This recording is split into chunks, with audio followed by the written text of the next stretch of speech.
Hii ni Arusha One Radio, mimi ni Awadhi Rashidi. Mkuu wa jeshi la ulinzi la Israel IDF Lieutenant General Eyal Zamir ameliambia baraza la mawaziri la Israel liache kulishinikiza jeshi hilo kupanua operesheni zake katika ukanda wa Gaza, kwani kwa kufanya hivyo kuna hatarisha maisha ya mateka ambao bado wanashikiliwa na kundi la mukawama la Hamas. General Zamir anaripotiwa kutoa ushauri huo katika kikao cha baraza la mawaziri siku ya Jumapili usiku wakati wa majadiliano kufikia makubaliano na Hamas kwa ajili ya kusitisha vita na kuachiliwa kwa mateka. Kwa mujibu wa vyombo vya habari vya Kiebrania, General Zamir alisema mateka wa Israeli walikuwa wakikabiliwa mno na mateso kutokana na operesheni za Israel dhidi ya Hamas. Kuna unyanyasaji mkubwa wa mateka na hali zao ni mbaya, General Zamir alinukuliwa na baadhi ya vyanzo. Mpaka sasa zaidi ya mateka wa Israeli 50 wanashikiliwa katika ukanda wa Gaza na kati yao 20 wakikisiwa kuwa hai. Na unga mkono pendekezo la kuwashinda Hamas, lakini kadiri tunavyozidisha operesheni dhidi yao ndivyo tunavyozidi kuhatarisha maisha ya mateka, mkuu huyo wa majeshi alisema. Hata hivyo, ushauri huo wa mkuu huyo wa majeshi wa Israel unaripotiwa kukosolewa vikali na waziri wa fedha mwenye mrengo mkali Bezalel Smotrich, ambaye anapinga vikali makubaliano yoyote na Hamas. Sikiliza mkuu wa majeshi, unaweza kuyafanya yote mawili, kuwashinda Hamas na kuwarudisha mateka, Smotrich alisema, huku akimkaripia vikali mkuu huyo wa majeshi kwa kufanya maamuzi ya kisiasa kwenye masuala ya jeshi.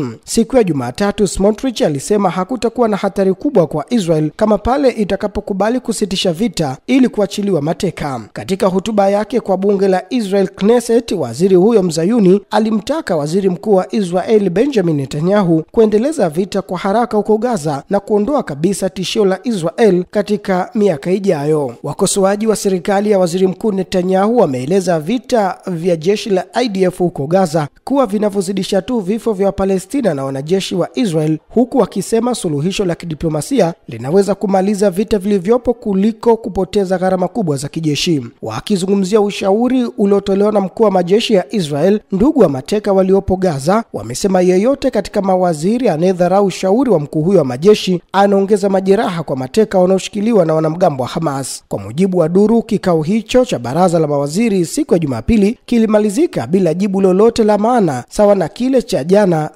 siku ya Jumatatu.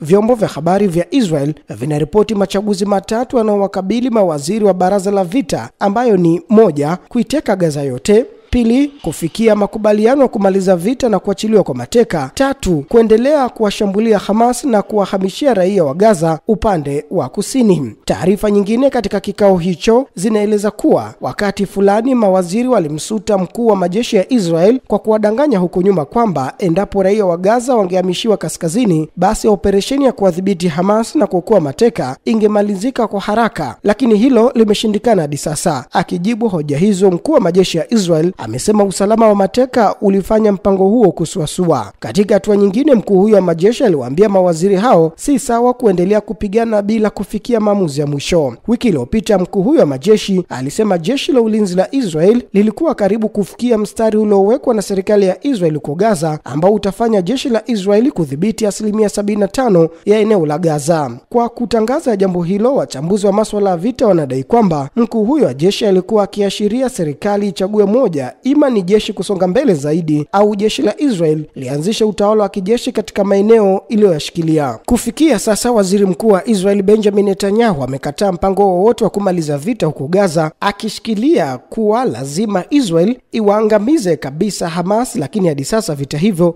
vimefikia miezi 12 na kuacha Waisraeli wengi wakitilia shaka adhima hiyo ya Netanyahu kuwezekana kwa kutumia njia za kijeshi, huku kukiwa na juhudi za kumaliza vita huko Gaza zinazofanywa na rais wa Marekani Donald Trump. Waziri mkuu wa Israel Benjamin Netanyahu anatarajiwa kutembelea Marekani wiki ijayo kuzungumzia swala hilo na rais Donald Trump. Hata hivyo, ofisi ya waziri mkuu Netanyahu haijathibitisha hilo hadi sasa. Waziri wa mikakati wa Israel kwa sasa yuko Marekani na ameripotiwa kukutana na maafisa wa Trump wanaoshinikiza kumaliza vita katika ukanda wa Gaza. Na rais wa Jamhuri ya Kiislamu ya Iran Dr. Masoud Pezeshkian amesema mienendo hivi karibuni ya wakala wa kimataifa nishati ya atomic inatia wasiwasi na inasababisha changamoto kubwa kwa imani ya umma la taifa la Iran. Rais Masoud amesema hayo katika mazungumzo yake ya simu na rais wa Ufaransa Emmanuel Macron, akijibu wasiwasi wake kuhusu hatima ya Iran ya kusimamisha ushirikiano na wakala wa kimataifa wa nishati ya atomiki, huku akikosoa mienendo wa mkurugenzi mkuu wa shirika hilo kwa kuwasilisha ripoti zisizo sahihi kuhusu faili la nyuklia la Iran na pia kwa kutolaani mashambulizi dhidi ya vituo vya nyuklia vya Iran kinyume na sheria zote zilizopo. Rais Pezeshkian ameongeza kwamba leo maoni ya serikali bunge la Iran ni kwamba mkurugenzi mkuu wa wakala wa nishati atomic amechukua hatua za kiupendeleo dhidi ya Iran licha ushirikiano mkubwa na nchi yetu, na mienendo hiyo hatukubaliani nayo kabisa. Ameongeza kuwa hatua ya bunge la Iran ya kusitisha ushirikiano na wakala wa kimataifa wa nishati atomic ambao umetokana na matakwa ya wananchi wa Iran pia ni jibu kwa mienendo hiyo isiyo haki, isiyojenga na yenye uharibifu ya mkurugenzi mkuu wa wakala huo. Pezeshkian amesema inasikitisha kwamba jinai hiyo imepelekea kuuawa shahidi wanasayansi na makamanda kadhaa wa jeshi, na jambo la kusikitisha zaidi ni kwamba badala ya kukemea na kulaani jinai hiyo, wanaodai kutetea haki za binadamu na sheria za kimataifa wamejaribu kuhalalisha kitendo hiko cha kinyama na kinyume cha sheria cha utawala wa Kizayuni na Marekani.